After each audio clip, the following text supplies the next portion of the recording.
주님께서 가르쳐 주신 기도를 함께 드리시겠습니다. 하늘에 계신 우리 아버지여, 이름이 거룩히 여김을 받으시오며 나라가 임하시오며 뜻이 하늘에서 이루어진 것 같이 땅에서도 이루어지이다. 오늘 우리에게 일용할 양식을 주시옵고 우리가 우리에게 죄진 자를 사하여 준 것 같이 우리 죄를 사하여 주시옵고 우리를 시험에 들게 하지 마시옵고 다만 악에서 구하시옵소서. 나라와 권세와 영광이 아버지께 영원히 있사옵나이다. 아멘.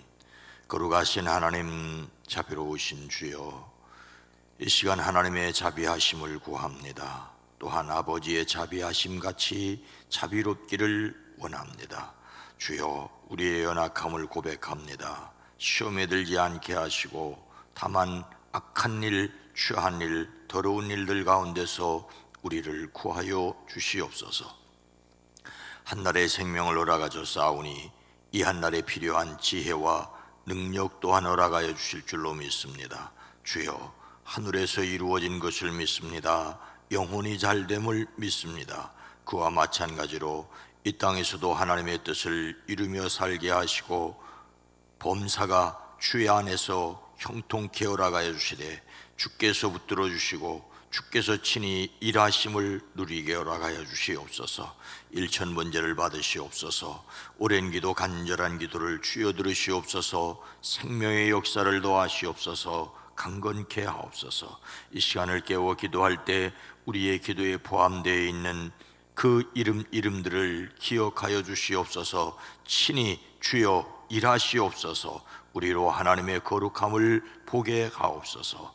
예수님의 이름으로 간절히 축복하여 기도드리옵나이다. 아멘. 찬송가 491장입니다. 저 높은 곳을 향하여 날마다 나아갑니다. 내 뜻과 정성 모아서 날마다 기도합니다. 내 주여, 내 맘 붙드사 그곳에 있게 하소서.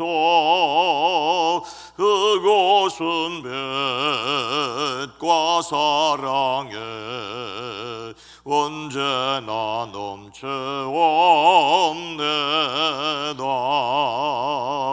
괴로움과 죄가 있는 곳 나 비록 여기 살아도 빛나고 높은 저곳을 날마다 바라옵니다.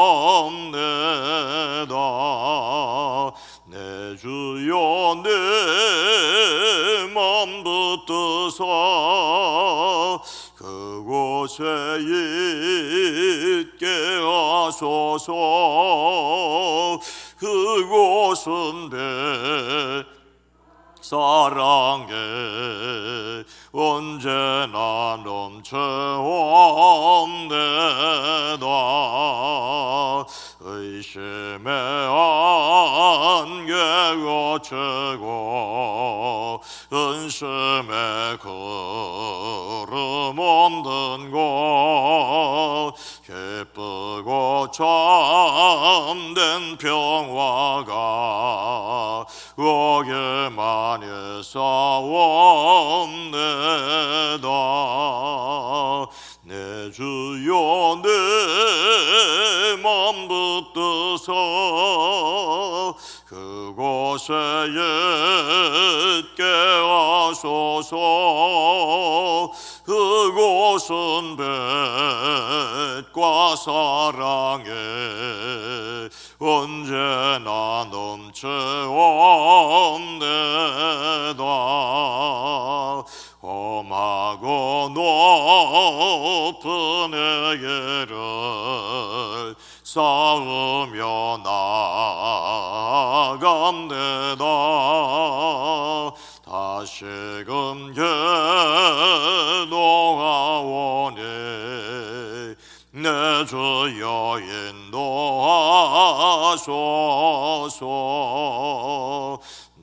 주여 내 맘 붙드사 저곳에 있게 하소서. 그곳은 빛과 사랑에 언제나 넘쳐옵니다. 내 주를 따라 올라가 저 높은 곳에 흩어져 영원한 복랑 들으며 즐거운 노래 부르리. 내 주여 내 맘 붙드사 그곳에 하소서. 그곳은 빛과 사랑에 언제나 넘쳐옵니다.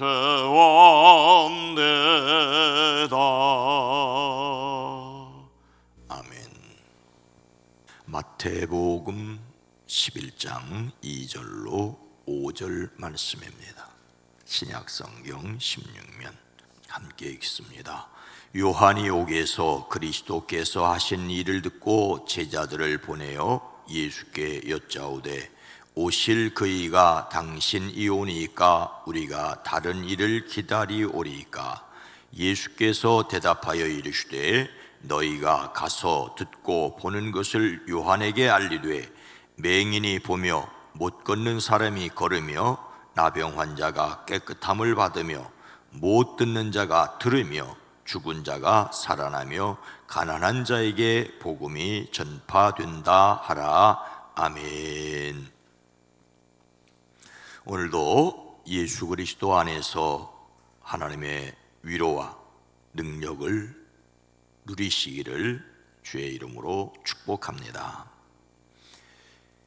예루살렘 성전에서 섬기던 제사장 중 한 사람의 이름은 사가랴였지요. 사가랴는 그의 아내 엘리사벳과 더불어 하나님 앞에서 의롭고 경건한 사람이었습니다. 그러나 늙도록 자식이 없었지요. 사가랴가 성전에서 섬길 때 천사 가브리엘이 그들이 아들을 낳을 것이라며 그 아들에 대하여 이렇게 알려주었습니다. 그는 주님께서 보시기에 큰 인물이 될 것이다. 그는 포도주와 독한 술을 입에 대지 않을 것이요 어머니 뱃속에 있을 때부터 성령을 충만하게 받을 것이며 그는 또한 엘리사의 심령과 능력을 가지고 주님보다 앞서 와서 부모의 마음을 자녀에게로 돌아오게 하고 거역하는 자들을 의인의 지혜로 돌아서게 해서 주님을 맞이할 준비가 된 백성을 마련할 것이다. 주님을 맞이할 준비가 된 백성을 마련할 것이다. 이렇게 태어난 요한은 장성하여 사해 가까운 유다 광야에서 보냈습니다. 그가 광야의 예언자로 나타난 때 그는 약대 털옷을 입고 가죽띠를 띠고 메뚜기와 석청을 먹었습니다. 실로 구약의 선지자 엘리야를 생각나게 하는 모습이었습니다. 요한은 사람들에게 회개를 선포하고 모여든 사람들에게 세례를 베풀었습니다. 많은 사람들이 이 요한이 그리스도가 아닐까 하자 그는 이렇게 말하죠. 나는 여러분에게 물로 세례를 주지만 나보다 더 능력이 있는 분이 오실 터인데 나는 그의 신발끈을 풀어드릴 자격도 없어. 그는 여러분에게 성령과 불로 세례를 주실 것이요. 요한은 예수님께서 자신에게 나아오는 것을 보고 말하였습니다.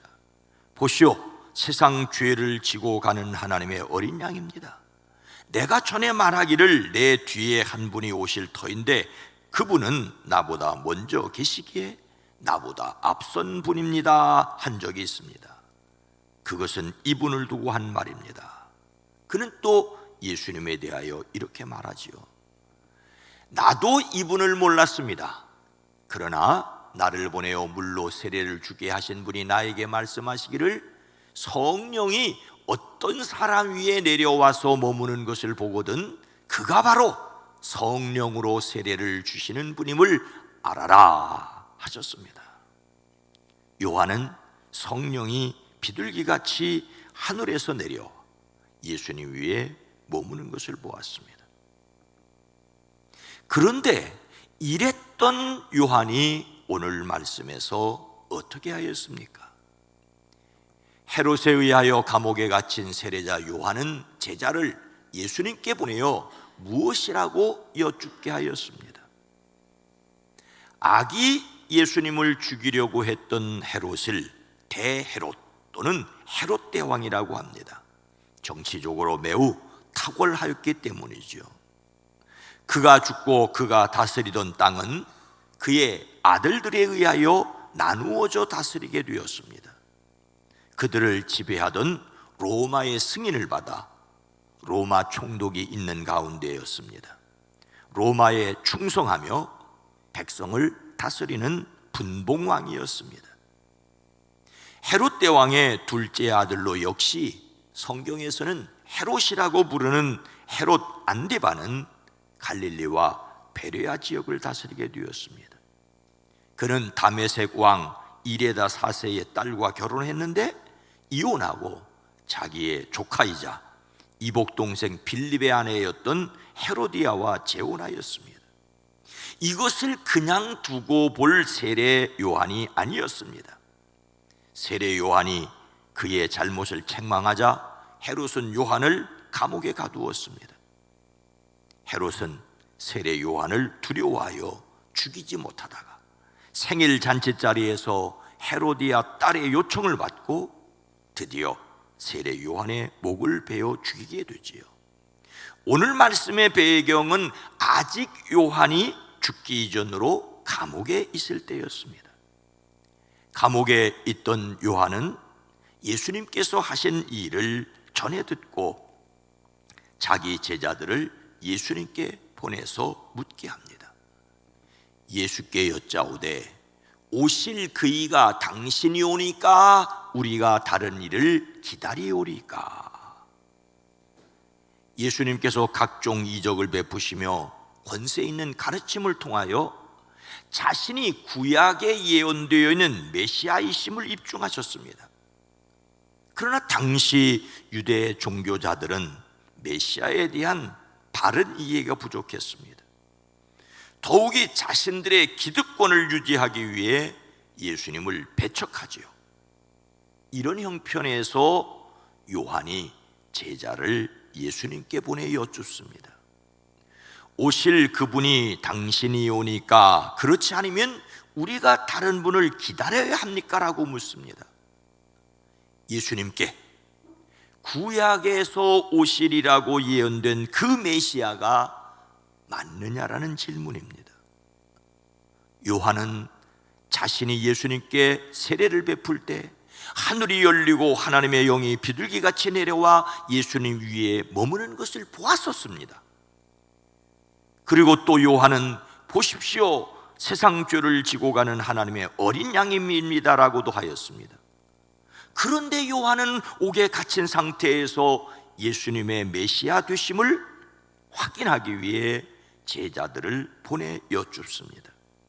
이것은 세례 요한조차 메시아에 대해서 오해했다라고 하는 것이지요.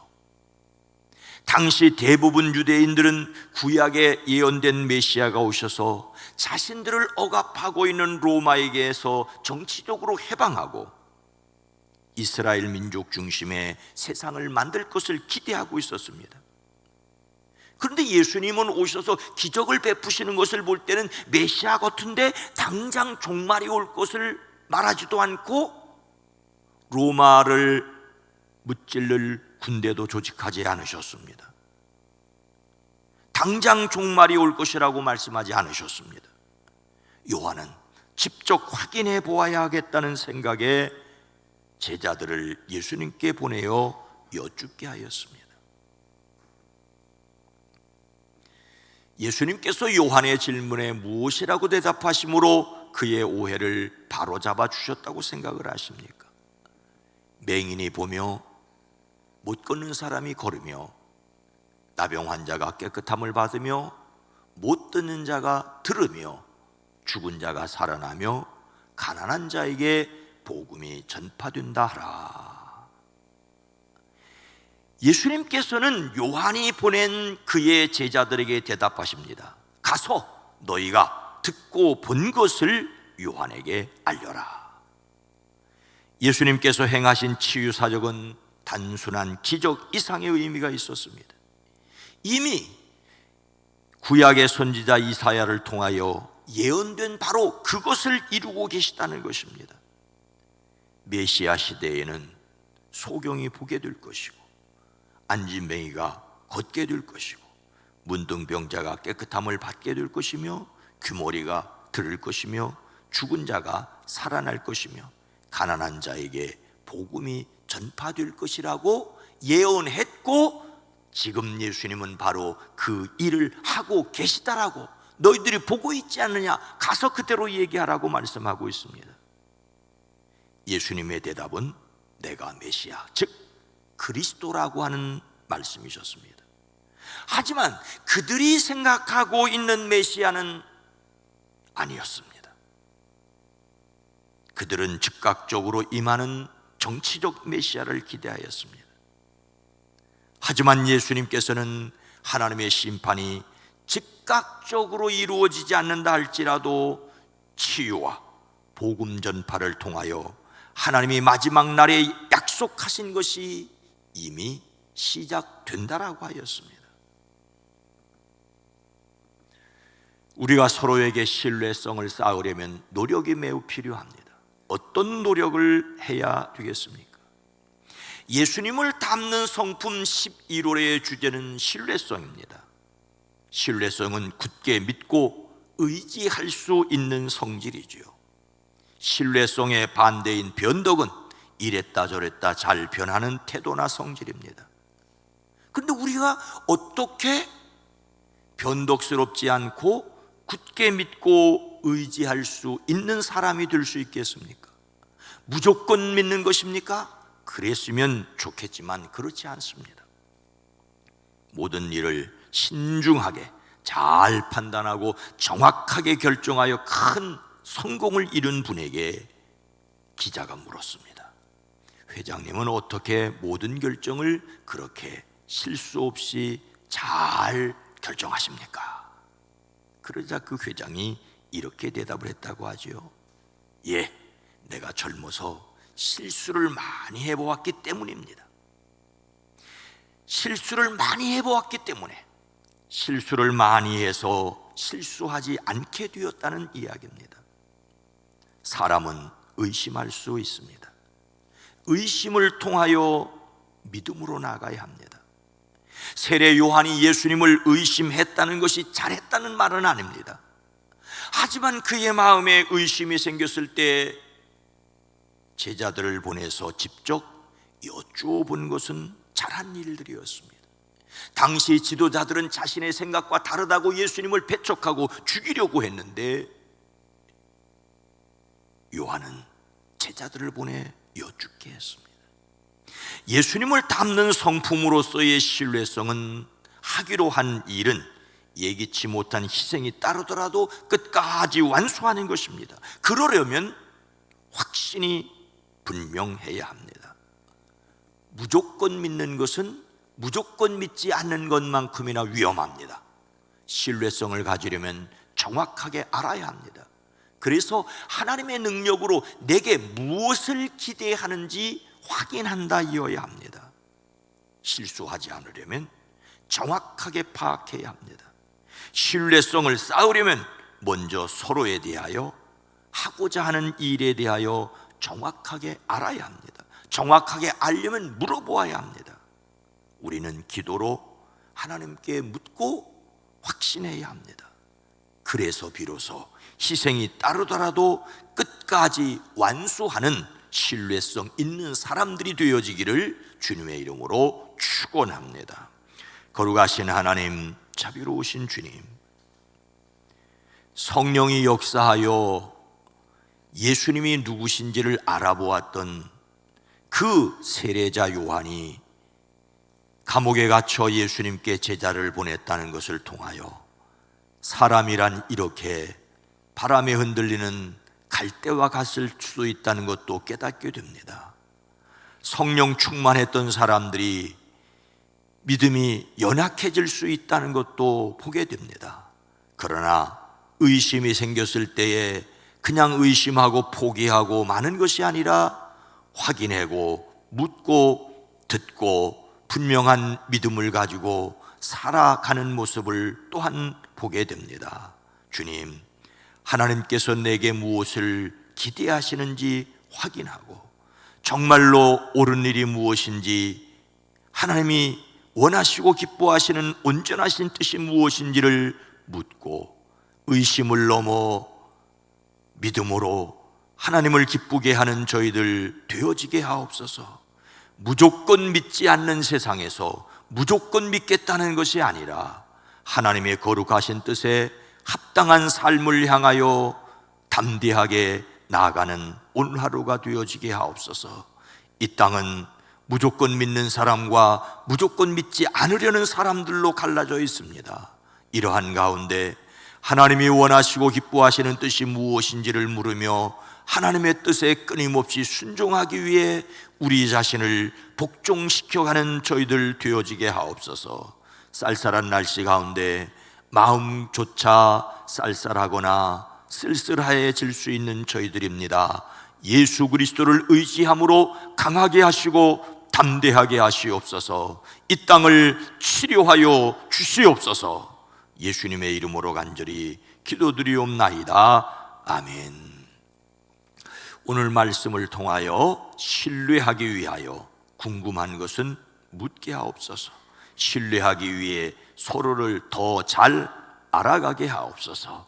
이 땅의 눈물을 서로 닦아주게 하옵소서. 함께 기도합니다. 주여